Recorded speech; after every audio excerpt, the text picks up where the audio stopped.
Hello students, in this video lecture we are going to study this chapter units and measurement. In this chapter we will first study what is the importance of units and why do we need to measure quantities in physics. As you all know that physics is study of nature and natural phenomena. Natural phenomena is the various phenomena that we see around us, like things fall down when thrown upwards, rainbow is formed after rain, and we see objects in the presence of light and darkness we are not able to see. These are the phenomena which we can explain in terms of some laws which are known as laws of physics, and invariably these laws are in the form of these type of mathematical relations. For example, if you want to tell why things fall down, then that is explained by Newton's law of gravitation, which says that earth attracts every object towards it because of this force which is called a gravitational pull of the earth. And this force of gravitation is given by this equation, which is force equal to gravitational constant into masses of the two interacting objects and distance between them. Then we have Ohm's law. It is again in the form of a mathematical relation. We have Snell's law, refractive index of a medium is equal to sine of angle of incidence to sine of angle of refraction. So we say that these laws which try to explain the natural phenomena are always in the form of mathematical relation involving some physical quantities, some quantities. These quantities like masses, distance, current, resistance and angles, they are all known as physical quantities. So physical quantity is something in terms of which the laws of physics are stated in the form of mathematical relation, and these quantities can be measured. You can measure them with the help of some instruments, sometimes directly, sometimes indirectly, and express those quantities in numbers and express these laws in terms of those physical quantities. You put values of some physical quantities and you get the value of unknown physical quantity using these relations, and you know more about the natural phenomena.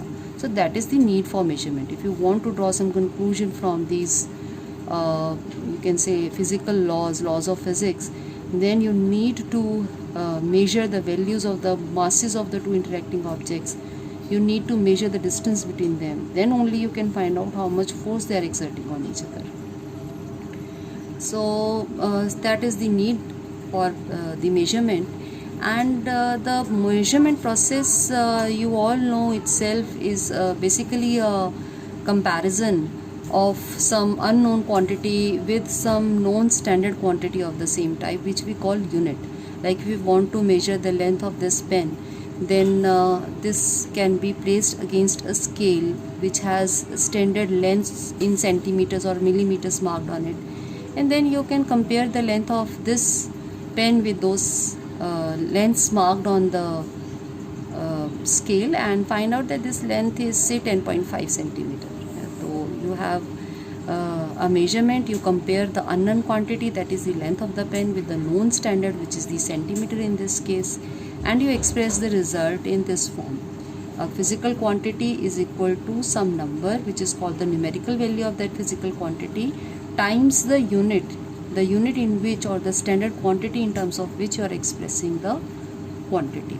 For example, if you measure the length of this line, then you place a scale against it and you find out that this length is equal to 3 centimeter. So it means that this length is 3 times the length of the standard quantity, standard points marked on the scale, which is 1 centimeter. That is the standard length. That standard chosen for measurement of length is known as the unit of length. Okay, so you can express this result as 3 centimeter. Length of the line is 3 centimeter. So this is the quantity that you have measured. This is its numerical value. 3 is the numerical value of the length, and this is the size of the unit. Okay, if you want to express this length or measure this length in terms of millimeters, you all know from your previous knowledge of mathematics is that length can be expressed as 30 mm. And you can see that if you change the size of the unit, centimeter is a big unit, this much, and 1/10 of this, very small, 1/10 part of this is 1 millimeter. So if you find out how many times millimeter is contained in this length, then that is expressed as 30 times. So we write length is 30 millimeter. Okay, so same length L, it can be written as 3 centimeter, it can also be written as 30 millimeter. You can see that numerical value changes whenever you change the size of the unit for the same quantity. So in different units, the same quantity has different numerical values. So that in general can be expressed as this: any physical quantity, if it has numerical value N1 in some unit U1, then if you change the unit to U2, then its numerical value will also change, and then it will no longer remain N1, it will become N2. And if you change it to some other unit, then you will have a different numerical value, as you can see here. If you change the unit, then the numerical value also changes, but the quantity remains the same. 3 centimeter is same as 30 mm. So using this, we can stress upon the importance of units. If somebody says that length of a line is say 3, so he is furnishing incomplete information. He is not telling you completely what is the length. You cannot deduce the actual length of this. You cannot have any idea of the actual length, because if you put centimeter here, nothing is written here. If you put centimeter here, then that would mean that length of the line is this much. If you put millimeter here, then it will be much smaller length than this. If you put kilometer here, then that length would be so large that you cannot draw that on the page. So say if you don't write the unit, you have no complete information about that physical quantity, which in this case happens to be length.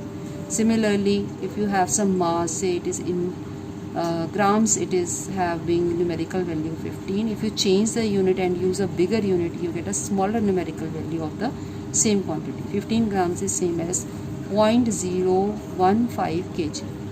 You all know this. Okay, but you see that if you change the unit and use a bigger unit, then the numerical value becomes smaller, but their product remains constant. And if you don't write this unit, then numerical value itself cannot completely tell you what the size of that physical quantity is. That is the importance of units. And as a student of physics, you should give due importance to it. You should write the units whenever you're doing some numericals, because if you don't write, then you are not having complete information about that quantity.